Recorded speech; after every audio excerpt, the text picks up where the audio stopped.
watching Dontaesboxingnation. Dontaesboxingnation, what's going on, guys?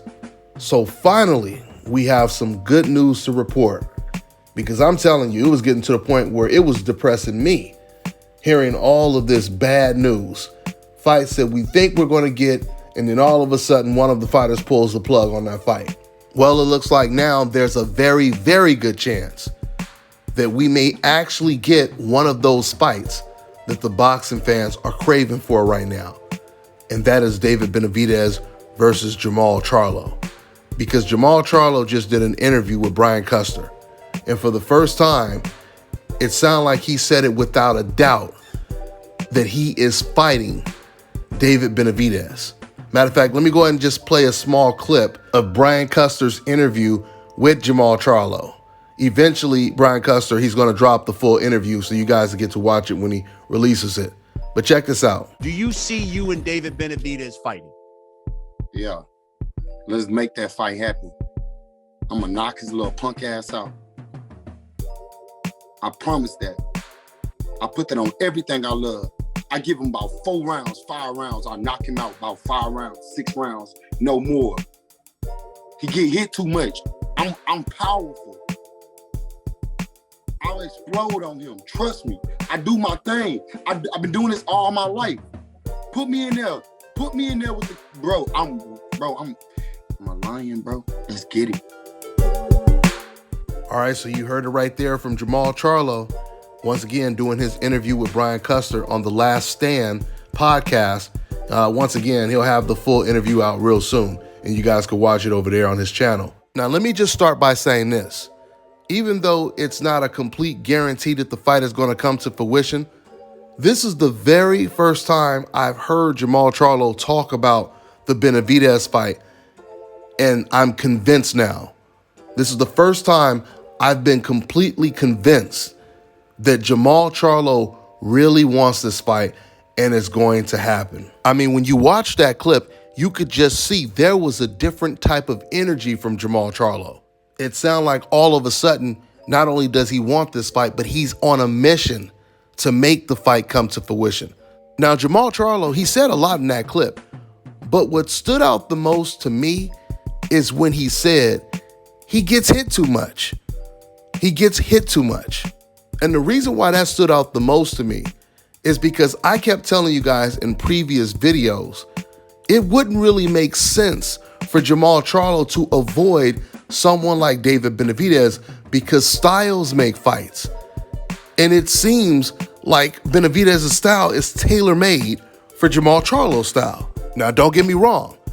This doesn't guarantee a win just because you're fighting someone whose style is tailor-made to yours. You still have to put in the work. My only point was, now I know that Jermall Charlo, he has been paying attention. He's been doing his homework. And I'm sure David Benavidez and his father and trainer, they're going to do their homework as well. This is going to be a great fight, guys, for sure. You know, in the last video I did talking about this fight, I had a couple black people in the comment section asking me the question, why does Jermall Charlo have to fight Canelo, or why does he have to fight David Benavidez, Dante? They were asking me this. They were like, he shouldn't have to fight him. He's at a different weight class.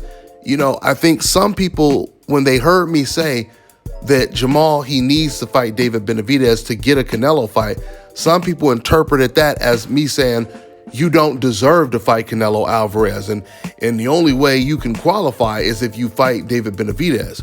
It wasn't so much of me saying that he doesn't deserve to fight Canelo Alvarez.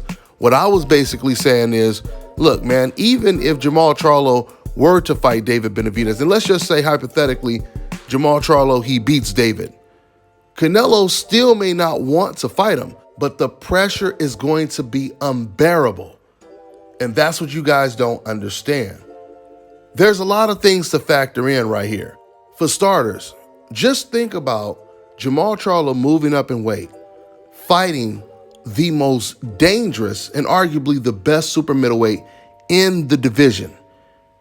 He's an underdog going in. The majority of fans, they believe David is going to beat him. If Jermall Charlo were to beat someone like that, and then the fact that it's a Mexican fighter, Now Canelo Alvarez is going to be pressured to avenge that loss. I mean, some of you guys were saying, well, if Canelo wouldn't fight Jermall at 160, what makes you think he's going to fight him at 168?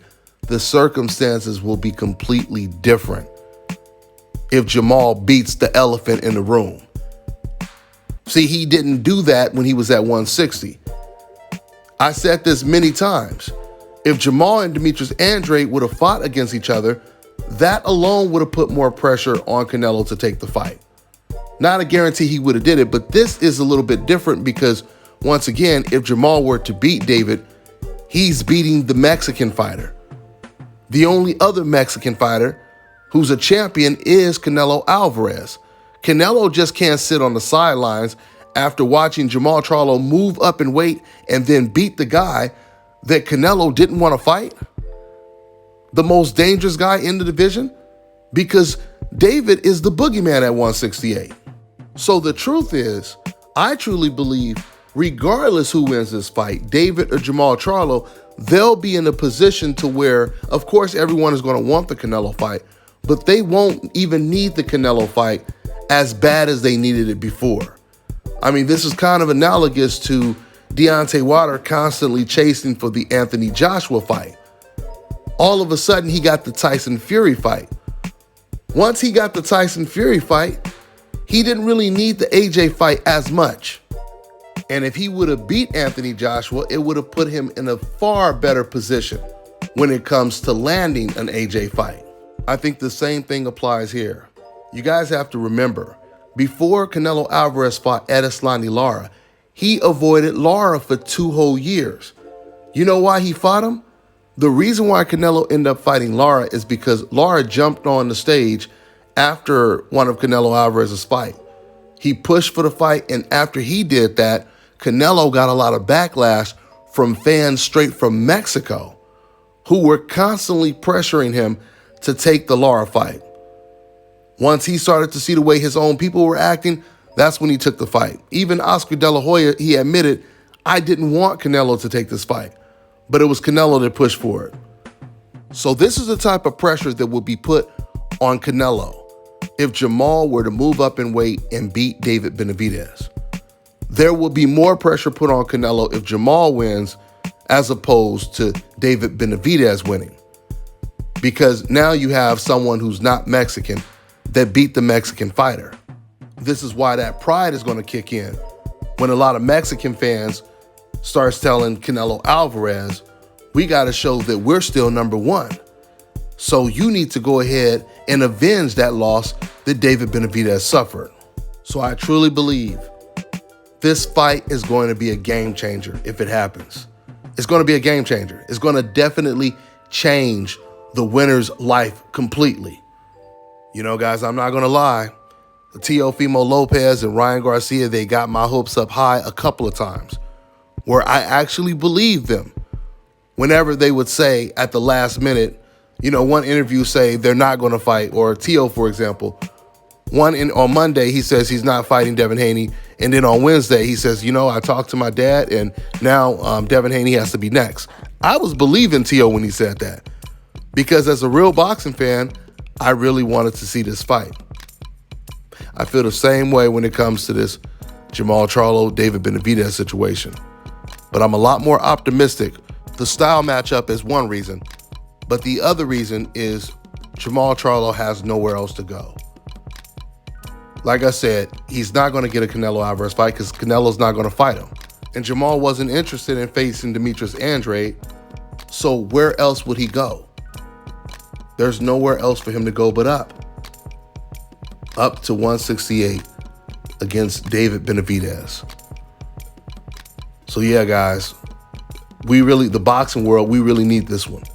We really need this one. There's a serious drought this year, and this could definitely save the year or help save the year. Let's see how long it takes for it to go down and contracts to be signed. That's all I got for now, guys. I'm on to the next one. All right, now check this out, guys. If you're looking to repair eczema scars, burns and bruises, dark spots and blemishes, then this right here is the perfect product for you guys. It's called Elodiki Face and Body Oil. Athletes and top-ranking boxers, they're also using it after training to reduce swelling, inflammation, and to ease the pain. So get yours today. Go to elodiki.com, like them on Facebook, and follow them on Instagram. Fellas, I've got some great news for you. If you've lost your hair or have a receding hairline, the time has come when you can finally get your hairline back through a process called scalp micropigmentation. So here's how it works. It's a hair tattoo that replicates the look of your hair follicles when you have fully shaved it down. So to get this hookup, make sure you follow and contact my man ScalpCarolinas on Instagram.